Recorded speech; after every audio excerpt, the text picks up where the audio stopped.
নমস্কার বন্ধুরা, MC স্পেটস cooking and হবিস চ্যানেলে আপনাদের স্বাগত।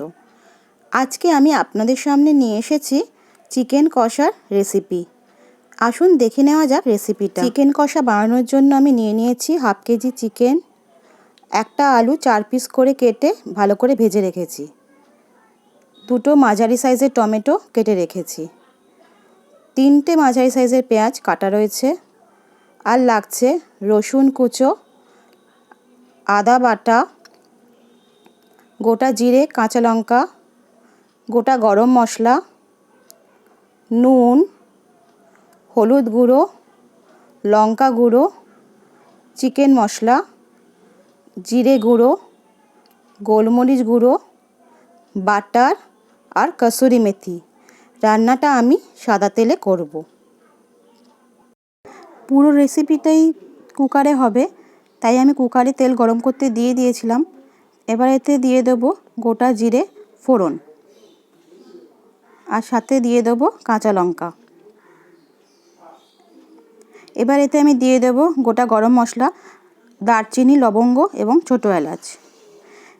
ফোড়নটা গরম হয়ে গেছে, এবার এতে দিয়ে দেবো কেটে রাখা পেঁয়াজগুলো। কেটে রাখা পেঁয়াজগুলো দিয়ে ভালো করে নাড়াচাড়া করতে হবে, ভালো করে ভাজতে হবে।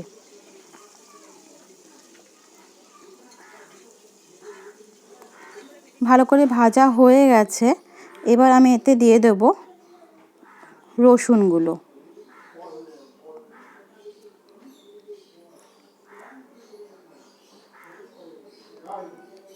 এবার রসুনগুলো দিয়ে ভালো করে ভাজতে হবে বেশ কিছুক্ষণ ধরে।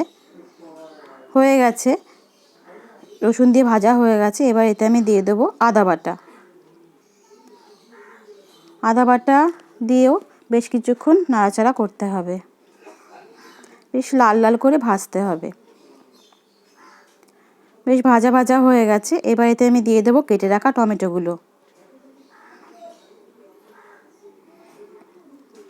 কেটে রাখা টমেটোগুলো দিয়েও বেশ ভালো করে ভাজতে হবে,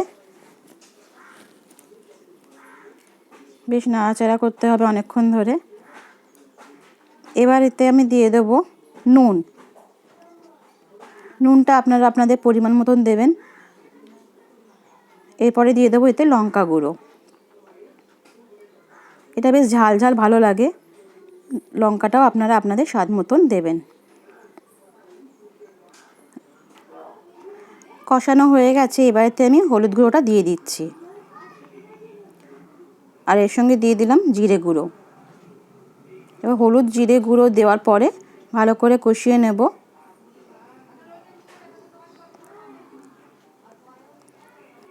মশলাটা খুব সুন্দর কষানো হয়ে গেছে, এবার এতে দিয়ে দিচ্ছি চিকেন মশলা।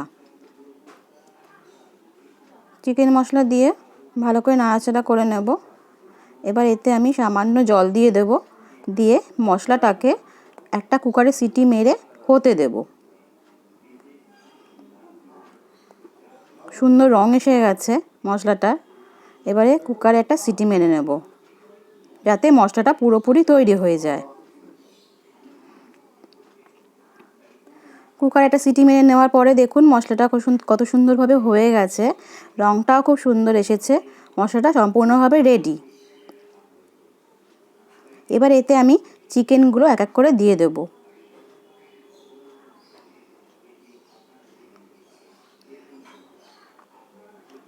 চিকেনগুলো দিয়ে ভালো করে মশলাটা মাখিয়ে নিতে হবে চিকেনগুলোর গায়ে। এটা করতে সময় খুবই কম লাগে, শুধু পেঁয়াজটুকুনি ভাজতে যতটা সময় লাগে। মশলাটা চিকেনের গায়ে ভালো করে মাখিয়ে নিয়েছি। এবারে আবার একটু ঢাকা দিয়ে রাখবো, আঁচটা কমিয়ে দেব। এই সময় আঁচটা কম রাখবো, ঢাকা দিয়ে মাঝে মাঝে রাখবো, মাঝে মাঝে খুলে ঢাকা সরিয়ে নিয়ে তলাটা একটুখানি নাড়াচাড়া করে দিতে হবে। দেখুন কত সুন্দর তেলটা ছেড়ে গেছে, কত সুন্দর রং এসে গেছে। এবার এর মধ্যে ভেজে রাখা আলুগুলো দিয়ে দিলাম।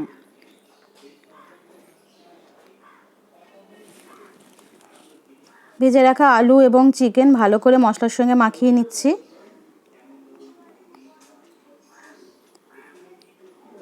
মশলাটা তৈরি হয়ে গেছে।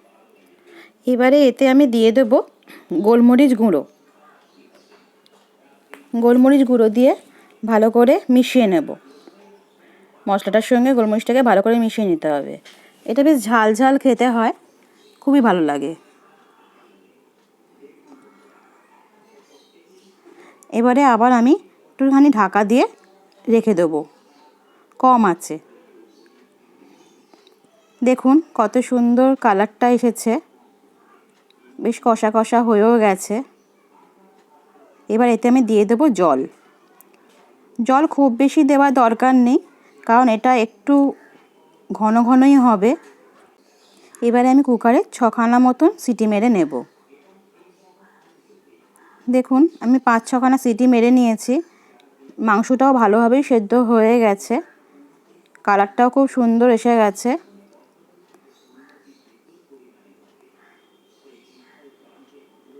এবারে এতে দিয়ে দেবো একটু বাটার। বাটারটাকে ভালো করে গলিয়ে নিতে হবে। বাটারটাকে ভালো করে মিশিয়ে নেওয়ার পর এতে আমি দিয়ে দেব কসুরি মেথি। কসুরি মেথি দিয়ে দিলাম। কসুরি মেথি দেওয়ার পরে আর খুব বেশি নাড়াচাড়া করব না। চিকেন কষা রেডি হয়ে গেছে, খুব চটজলদি হয়ে যায়। এবারে আমি গ্যাসটা অফ করে ঢাকনাটা উপরে দিয়ে একটু স্ট্যান্ডিং টাইমে দিলাম। তৈরি হয়ে গেল চটজলদি চিকেন কষা। এটা খুব তাড়াতাড়ি হয়ে যায় এবং তেলও খুব কম লাগে। ঝরঝরে সাদা ভাত, লুচি, রুটি, পরোটা সব কিছু দিয়েই খেতে খুবই ভালো লাগে। আমার রেসিপি যদি আপনাদের ভালো লাগে তাহলে আমার চ্যানেলটাকে সাবস্ক্রাইব করবেন এবং পাশে থাকা বেল আইকনটা ক্লিক করবেন, যাতে আমার পরবর্তী ভিডিওগুলো সবার আগে আপনার কাছে পৌঁছে যায়। লাইক করতেও ভুলবেন না। আজ আসি, ফিরে আসবো আবার একটি ভিডিও নিয়ে। ধন্যবাদ।